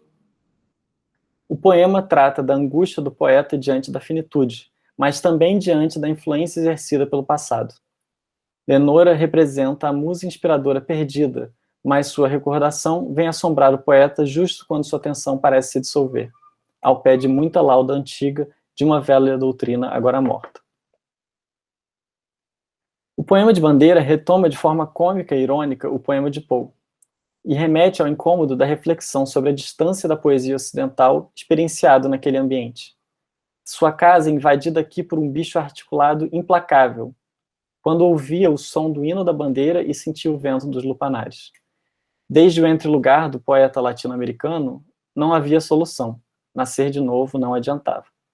O espectro não poderia ser apaziguado enquanto não fossem feitas as vênias à civilização de empréstimo, enquanto não houvesse no aposento nenhum busto de Palas. Mas que isso não bastavam os sinais externos. O poeta precisaria ter tido a experiência da musa ocidental, guardar em seu interior, como parte de seu caráter, a recordação de algo que não lhe pertence. O que é pior, a recordação persistente de alguma extinta Leonora. Em A Angústia da Influência, o crítico estadunidense Harold Bloom procura estabelecer uma teoria para a crítica da poesia fundamentada em uma leitura hermenêutica da tradição, na tensa relação de repetição e distinção entre poemas e na maturação poética de autores a partir de seu embate com a obra de seus precursores. Na contramão da recusa mesquinha de Harold Bloom às tendências contemporâneas da crítica literária, podemos nos apropriar de sua teoria da influência poética para uma leitura pós-colonial da angústia da influência nas revistas nos poemas da revista de Antropofagia. Nesse sentido, a antropofagia poderia ser lida como elaboração coletiva da influência da tradição ocidental. Seguindo a lógica de Bloom, dentro de uma tradição, um poeta pode ser reconhecido como tendo alcançado ou mesmo superado um poeta anterior à sombra de quem escreve. No caso do modernismo dos anos 20, sua tentativa de refundar uma tradição literária brasileira, revisando o próprio passado romântico e parnasiano nacional, e repensando suas relações de dependência com a cultura europeia contemporânea e pregressa, esse reconhecimento ou superação é negado e barrado pelo eurocentrismo colonial do discurso da crítica e da cultura hegemônica, e pelo próprio provincianismo europeu. Entre as inumeráveis interpretações possíveis do poema de Drummond, No Meio do Caminho, essa poderia ser a pedra no meio do caminho dos antropófagos. Uma barreira que se interpõe à elaboração poética. O poeta brasileiro quer fazer uma grande literatura de acordo com seu entendimento da tradição literária ocidental. Há, entretanto, um obstáculo. Ainda que se produza um grande poema, ele fará parte da tradição ocidental? Ele poderá ser lido como uma obra autêntica e forte da literatura dita universal, tendo sido produzido nas suas quase invisíveis periferias? Mesmo que o modernismo reconheça em si a maturação de uma tradição poética nacional, o poema de Drummond antecipa que as retinas dessa tradição, mesmo quando fatigadas, não poderão se esquecer desse fato, ainda que o contornem.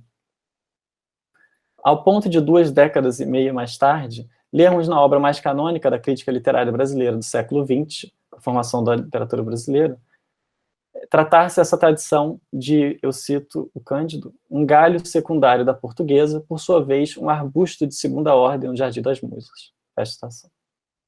O fato cultural, geopolítico e econômico permanece ali como um obstáculo irremovível, um espectro que não cessa de assombrar. Para Bloom, a angústia na poesia moderna resulta da distância que separa o sujeito do objeto e o dualismo daí decorrente entre o poeta e a poesia, a partir da distinção cartesiana entre extensão e intensividade, espaço e espírito. Para lidar com a distância até o poema, o poeta precisa lidar com um bloqueio criativo causado pela presença espectral do precursor na imagem ideal que faz do poema. No caso da constituição de uma tradição poética moderna situada além das margens do Jardim das Musas, na periferia do capitalismo internacional, a situação parece se complicar. Aí, o discurso eurocêntrico da tradição não reconhece nenhum sujeito. A América tropical e miscigenada pode ser motivo e objeto de poemas, mas nunca o poeta americano havia sido reconhecido como enunciador da transcendência poética. A angústia não apenas separa nesse lugar o poeta da poesia, mas o sujeito de sua própria subjetividade. Transpor o limiar da angústia no confronto com a tradição não é simplesmente decifrar o enigma da esfinge que obstrui a passagem. Na verdade, a esfinge não reconhece a chegada deste viajante e não lhe dirige a palavra para propor seu enigma. Em Sol, Oswald de Andrade alude ao fato de o mesmo sol brilhar por toda a parte. Brasil, Espanha, Mediterrâneo ou Egito. Nas antigas civilizações, no Velho e no Novo Mundo. Por que esta cultura não poderia também reivindicar sua universalidade? Entretanto, uma reflexão mais detida o conduzirá por outro caminho. Em Meditação no Horto, o poeta observa a variedade e abundância de nossas florestas, onde se encontram todos os tipos de árvore. Uma, entretanto, falta: a árvore do bem. A árvore que está na origem mítica da tradição ocidental, da civilização cristã. Se não está aí essa árvore, é esforço desperdiçado tentar morder seus frutos. Todo poeta se apropria criativamente de uma tradição dentro de sua língua ou uma tradição compartilhada pela tradução e outros trânsitos culturais. Dizer que a apropriação cultural criativa é o sentido e a força do projeto da antropofagia seria, nesse sentido, uma banalidade. Entretanto, como escreve o Alfredo César Mello, há uma certa, eu cito, retórica antropofágica ainda vigente em boa parte da crítica cultural brasileira e tão enaltecedora do jeito de escritores e artistas se apropriarem, deformarem ou subverterem os modelos europeus. O resultado prático desse discurso pode ser a melhora da autoestima nacional, sem, no entanto, exercer qualquer efeito na real assimetria que existe entre as culturas periféricas e centrais. Fecha citação. Como projeto literário, o que a antropofagia propõe são estratégias para lidar com a angústia particular da influência autocentrada de um Ocidente que recusa o diálogo com sua periferia. Esse projeto não argumenta contra a caracterização do outro, contra a caracterização como outro, antropófago, mas a celebra, desconstruindo as premissas da autoridade do Ocidente. De resto, se a força da autoestima reencontrada permite contornar a esfinge eurocêntrica da tradição ocidental, ela não é capaz de extinguir a angústia. Permanece vedado o acesso ao Jardim das Musas. Repete-se a questão pelas origens e o desafio de fundar uma outra tradição literária. Será possível levar adiante uma tradição poética gerada deste outro lugar, deste outro povo, e ser também reconhecido pela tradição ocidental? Onde a questão de Hamlet se debatia entre a angústia de uma existência sem sentido e o sem sentido da libertação pela morte, o poeta antropófago se debate entre a afirmação de sua não ocidentalidade e a angústia de seu não reconhecimento pelo Ocidente. To be or not to be? That is the question. E minhas referências. Faltando algumas, mas...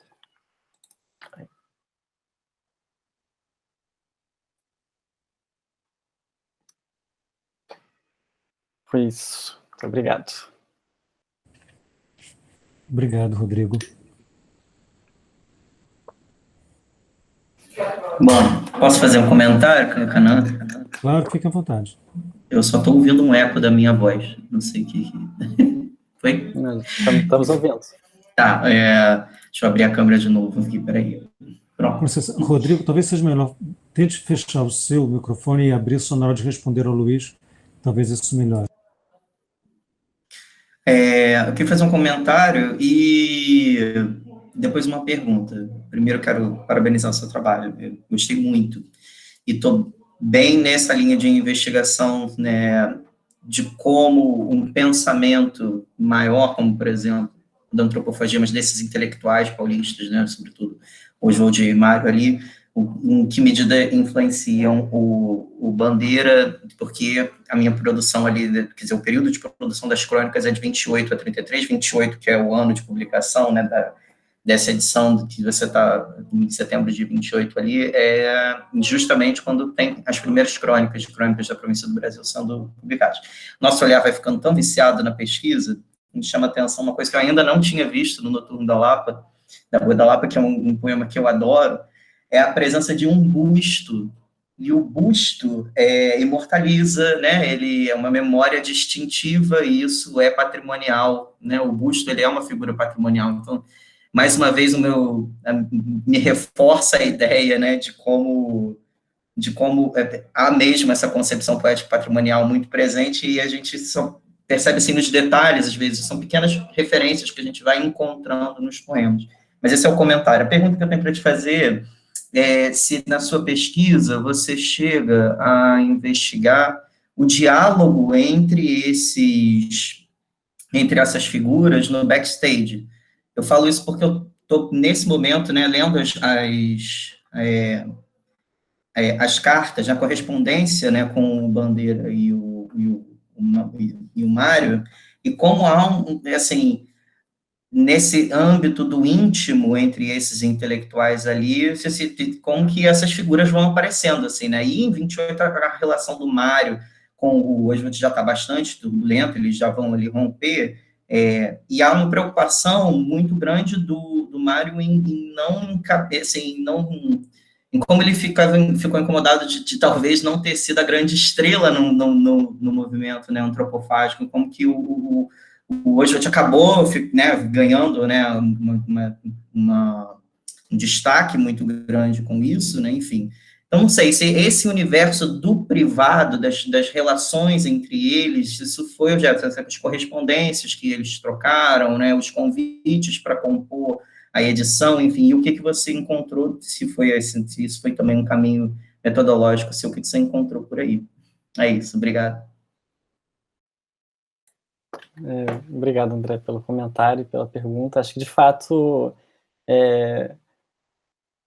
inclusive você trazer desse dado, né, de que ali ele começa a escrever essas crônicas da província e, enfim, também essa relação aí do modernismo com o Ouro Preto, né, nessa formulação do uma arte nacional e tudo, é bem interessante. Eu acho que, de fato, ali o Bandeira, nesse momento, né, ele está pensando ali nesse poema, publicado nessa revista, tentando colaborar com essa elaboração do que seria essa cultura nacional autêntica ou forte, né, a partir dessa relação um pouco tensa com essa história colonial, assim. Então, de fato, eu acho que essa figura do busto ali é super isso, né, essa materialidade ali de uma tradição, né, centrada na Europa e tudo, e que também é importante ali para eles, né, eles não têm como se colocar fora disso, né, então é uma questão, é um lugar de tensão.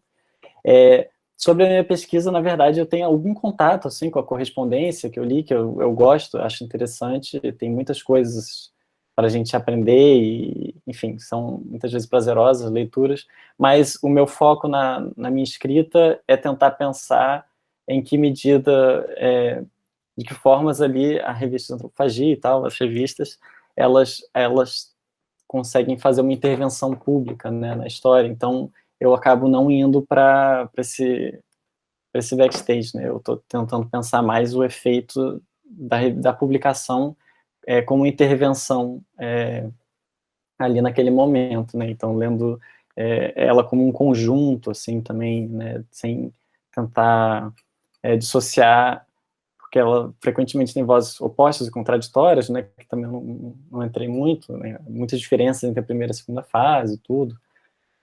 Mas, enfim, é isso, acabo não entrando muito nesses debates, apesar de um pouquinho entrar no momento da passagem da primeira para a segunda fase, porque ela se dá justamente num racha ali, que, né, o Oswaldo com o Mário, com o Alcântara Machado, com esse pessoal que, enfim, né, que tem a ver com essa vontade um pouco anárquica, radical, e muito mais destrutiva, assim, digamos, do Oswaldo, né? Claro que com vistas a construir uma coisa, mas meio de um lugar primitivo ali, né? Do que ele imagina. Eu tive aproximação com um texto, e se você tiver interesse depois, né, de um pesquisador da PUC-Rio, que estudou com o Júlio Diniz, que estudou essa relação do privado, das relações privadas desses autores, se chama Mari Oswald, Uma História Privada do Modernismo, e se te interessar, tem um capítulo específico sobre a questão do movimento antropofágico e como o Mário ficou muito ressentido naquele momento em razão disso, de ter ficado no apagamento. Se te interessar, de repente, fica aí a sugestão. Obrigado, viu? Obrigado, vou procurar. Rodrigo, gosto muito da sua fala e eu vou lhe fazer uma...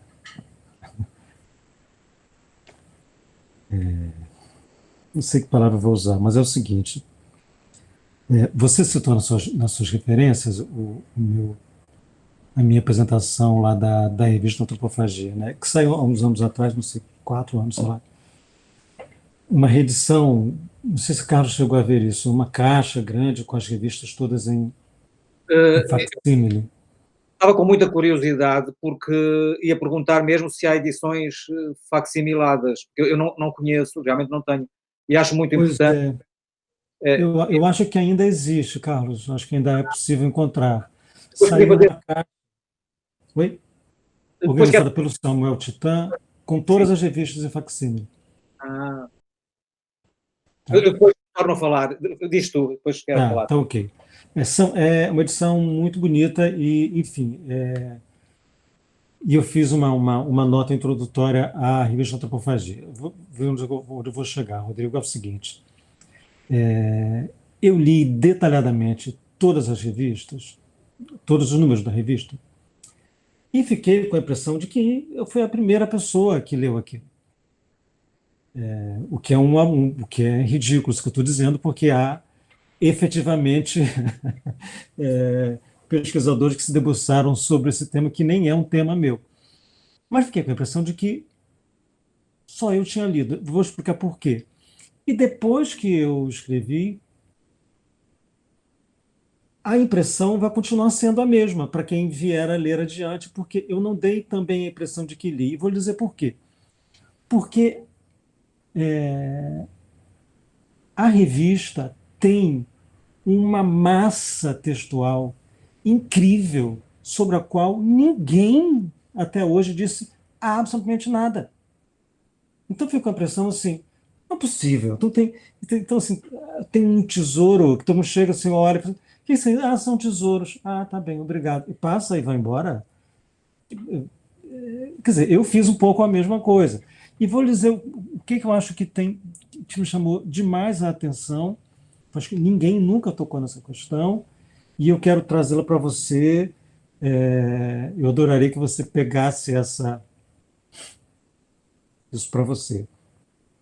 Que é eu tenho uma desconfiança também, que é o seguinte: sobretudo na segunda fase, a revista se transformou numa revista declaradamente, violentamente anticristã. Anticristã. Ela transforma o ateísmo numa bandeira. É bandeira. Assim, falando de monumento, um monumento ao ateísmo, ao anticristão. É anticristã. Mas é claro, é uma revista antropófaga. Ela é anterior à chegada europeia. Ela é pré-cristã. Então, sendo pré-cristã, redigida por pós-cristãos, ela não pode simplesmente fingir que ela é pré-cristã. Então, ela se transformou numa revista anticristã. E há um número enorme de textos sobre isso, e aí vem a minha desconfiança. Essa revista não poderia durar. Essa revista não acabou porque as pessoas escreviam verso livre, porque falavam de índio, porque. Entendeu? Absolutamente. Quando o Drummond publicou No Meio do Caminho, ninguém deu a mínima bola. Não teve escândalo. O escândalo é posterior. O escândalo é depois, quando ele vai virar, já lá na frente, o homem lá do Capanema, enfim, tema do André, primeiros anos passando o André, e aí resolvem transformar o Drummond num imbecil. Esse homem é um imbecil, que escreve uns versos de um imbecil. E ele é transformado num imbecil público. Na revista Antropofagia, ninguém deu bola para aquilo. Enfim, aquilo ali podia ter ficado naquele jornal, não sei até que ponto todo mundo tem a noção disso, que isso vinha encartado no jornal. Então também não era uma revista que precisava ser vendida, e aí não tinha dinheiro. Não, já estava ali num grande jornal circulando, era uma coisa.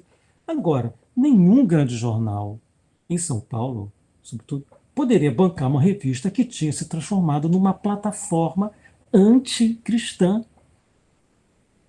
Isso era simplesmente impensável e é violentíssima. Então, para mim, essa é uma questão chave para a compreensão dessa revista como uma revista que se insere, como eu acho que o seu trabalho está querendo apontar, até onde eu entendi, numa questão estética, mas sobretudo um pouco também antropológica, na questão de uma história colonial, entendeu? Com uma visada crítica enfim, e aí você saberia explicar melhor do que eu, mas enfim, diante dessa história colonial, uma revista que se quer anticristã, quer dizer, é uma virada muito séria, entendeu? É uma tomada de posição que o modernismo nunca encarou. O modernismo nunca tocou nessa questão. Então, isso ficou ali na revista Antropofagia, tratada de uma. E desde então, para a crítica, se tornou uma coisa invisível. Entendeu? Isso é invisível. Então, eu acho que a revista, voltando, eu sei que eu estou me estendendo, mas é porque, enfim, eu acho que a revista tem muito mais material do que parece à primeira vista. A gente fica retornando aos mesmos autores, a gente vai lá, lê Manuel Bandeira, entendeu? Lê Drummond, lê Murilo Mendes, quando tem uma massa de textos muito interessantes, de maneira geral, muito ruins, inclusive, mas isso também é revelador, eu falo um pouco disso no meu texto lá da abertura, que um pouco você vê que é uma politicagem de grupo, simplesmente é ruim, de maneira geral, mais a revista vai ganhando em violência, e não é por acaso, quando ela ganha em violência, ela perde os seus colaboradores mais célebres, né? Ela perde o Drummond, ela perde o Mário, ela perde é, o Bandeira, e entendeu? Não dá, aquilo vira um antro de realmente assim, terrorista, entendeu? Assim, intelectualmente, um antro terrorista. E eu acho que a revista continua sendo tratada, viu, Rodrigo? Ainda assim, sempre numa mesma chave de leitura. É, então, eu estou realmente querendo atiçar você, excitar você para uma coisa mais radical, que eu acho que a revista oferece nesse teu campo de reflexão, entendeu? Não saindo dele, mas permanecendo nele. Não são os textos, quer dizer, você falando que os textos poéticos ou os poemas, aí eu estou propondo uma saída, mas toda essa massa de texto que está em volta faz com que os poemas sejam relidos numa outra, entendeu? Sob uma outra luz também. Enfim, é isso. Eu acho que a revista tem uma coisa muito séria ali que está invisível. Sim. Não, obrigado, acho, pelo comentário. Acho que, para começar, assim, não dá a impressão, lendo o seu texto, que você não leu a revista. Eu acho que é sempre porque, inclusive, a parte que eu tinha citado, você mencionou Não, eu agora. exagerei. Eu sei.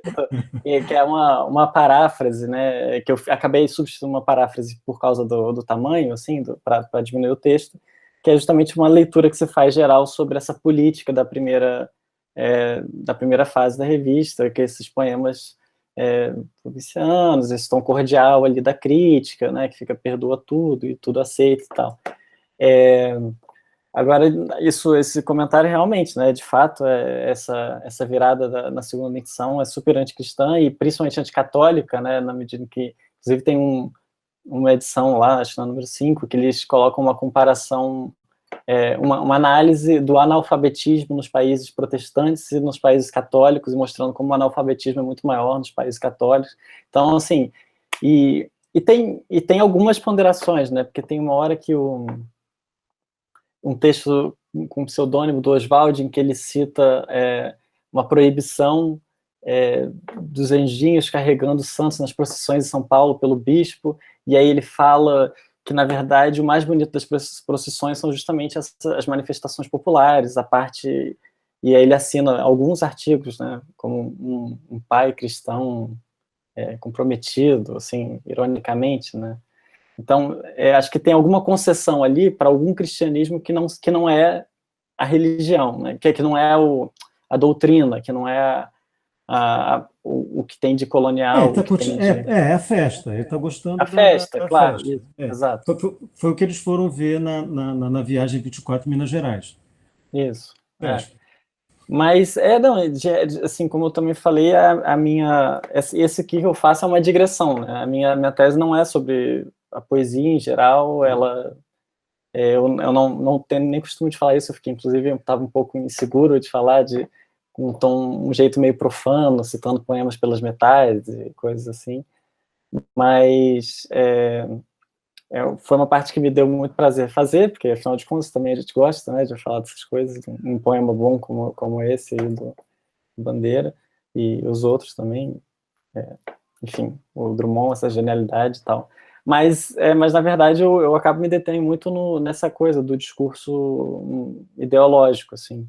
Eu cheguei a encontrar umas poucas leituras, principalmente uma tese bastante consistente da história da FMG, faz uma leitura opondo a antropofagia e o verde e amarelo, mas realmente são poucas, assim, né? Não tem muita coisa. Mas sim, a minha leitura não... eu mal cito, fora desse momento aqui, o Drummond e Bandeira, e mesmo o Mário, o Oswald, né? Eu acabo lendo os textos assim, meio que em conjunto e tentando pensar essas relações que eles tinham com discursos políticos da época e depois também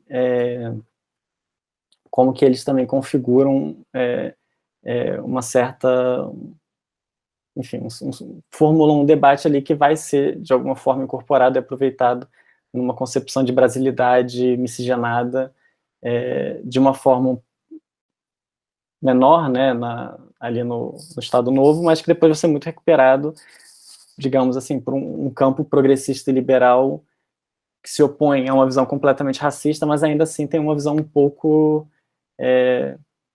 enfim, eurocentrada, branco-centrada, assim, né, e mesmo nas leituras, eu acho, tropicalistas depois, né, enfim,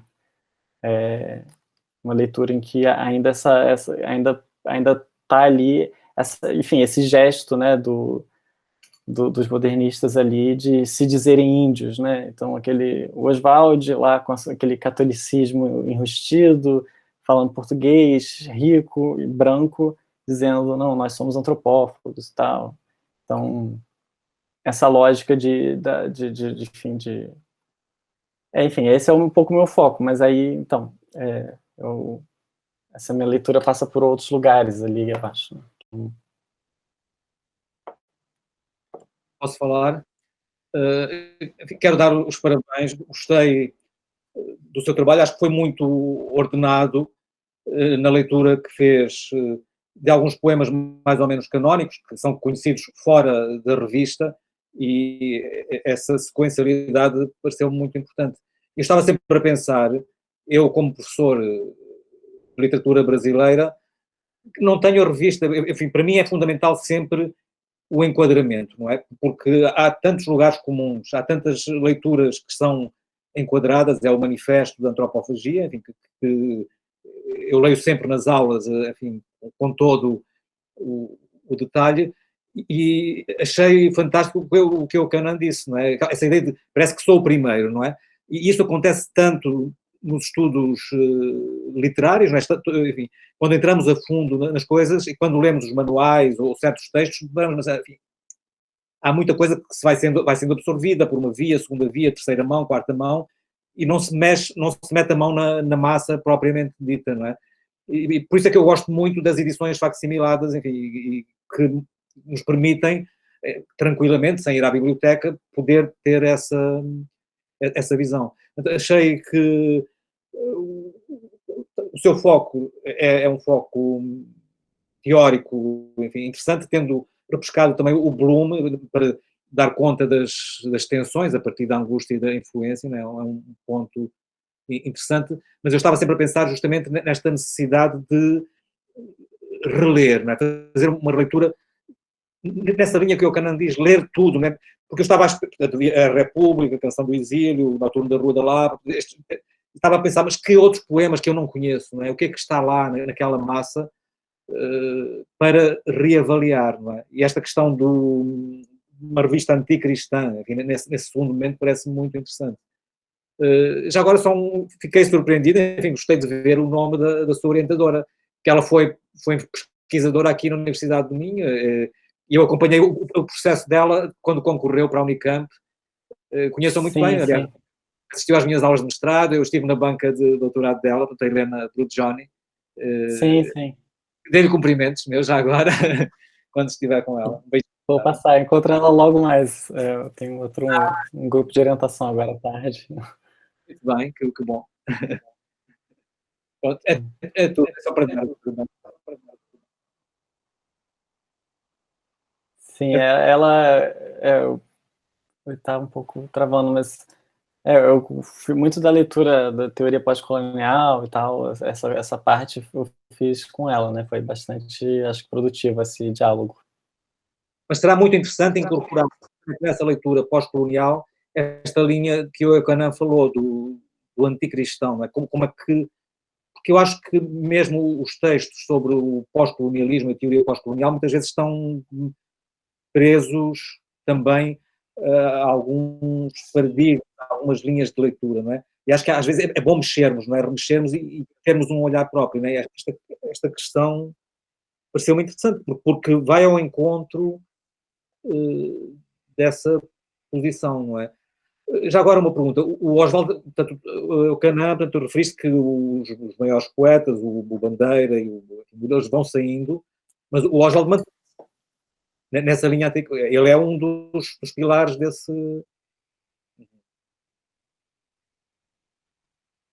Muito bem. Sim.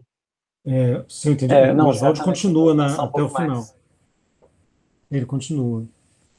É Eu porque eu acho que continua. É porque eu acho que esse negócio da religião é um corte muito profundo com a.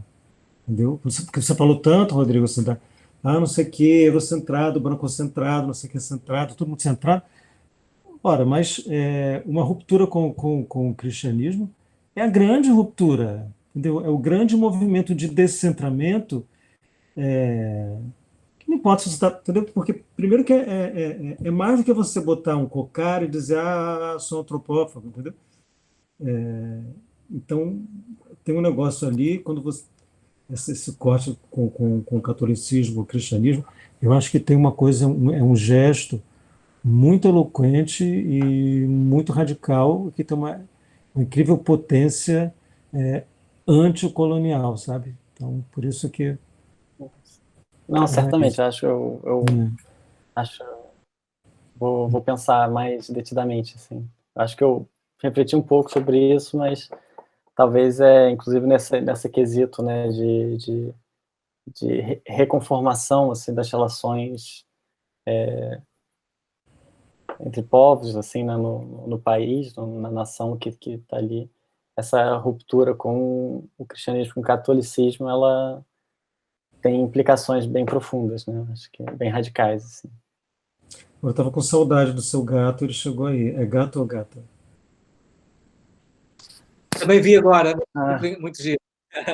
a gatinha, Foguito. Ela já apareceu aí outros dias. Ontem ela estava aí também. Agora eu vi, Bem, veio entrando é, devagarinho. ontem ela estava ali, fez coisas, brincou, teve um balézinho. Eu nem vi, porque hoje eu tava, inclusive com a porta fechada, eu nem vi que ela estava aqui dentro.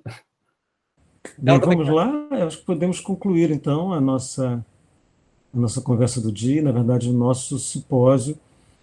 Agradeço muitíssimo a vocês todos que estiveram aqui nesses dias, que estão aqui hoje, nossos apresentadores hoje, nossos debatedores. Eu gostei muitíssimo, confesso que comecei toda essa história quando fui chamado com uma enorme má vontade, totalmente com má vontade. Achei que não fazia sentido essa coisa, não sei o quê, de Zoom. Achei que ia ficar todo mundo. Enfim, achei que ia ser uma chatice. E já no primeiro dia entendi que não era. E termino esse terceiro dia, na verdade, vou sentir falta. Então, acho que fiquei muito surpreendido de como foram boas conversas, aprendi coisas, mais de meio caderno aqui de anotações, com coisas para pensar, coisas que aprendi. É sempre uma maravilha encontrar com o Carlos. Enfim, agradeço muitíssimo. Desejo a todos vocês boa sorte nos trabalhos de vocês, nas pesquisas, para que a gente ainda venha a se encontrar por aí. Também saúde, atravessem bem a pandemia, que cheguemos todos do outro lado com saúde, com coração em paz. Também me quero despedir. Foi mesmo muito bom. Eu subscrevo em absoluto as palavras do Eucanã. Tinha algumas reservas, não é? Como é que isto vai funcionar? E foi absolutamente surpreendente no melhor dos sentidos, né? Foi muito, muito produtivo.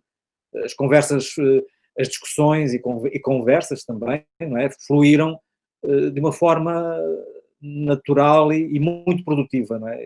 Eu também já disse que aprendi referências, obriga-nos a pensar num formato que eu não esperaria que funcionasse assim, de facto. Muito, muito obrigado, Eucanã, por me teres chamado para esta parceria e obrigado a todos. A Rafaela está ali também. Milena, muito obrigado, viu, por ter nos ajudado aí. Então, até em breve. Tchau, tchau. Obrigado a todos. Tchau, gente. Foi um prazer. Tchau, tchau. Valeu, gente. Foi um prazer. Obrigado mesmo. Tchau, gente. Tudo de bom. Eu que agradeço. Tchau, tchau.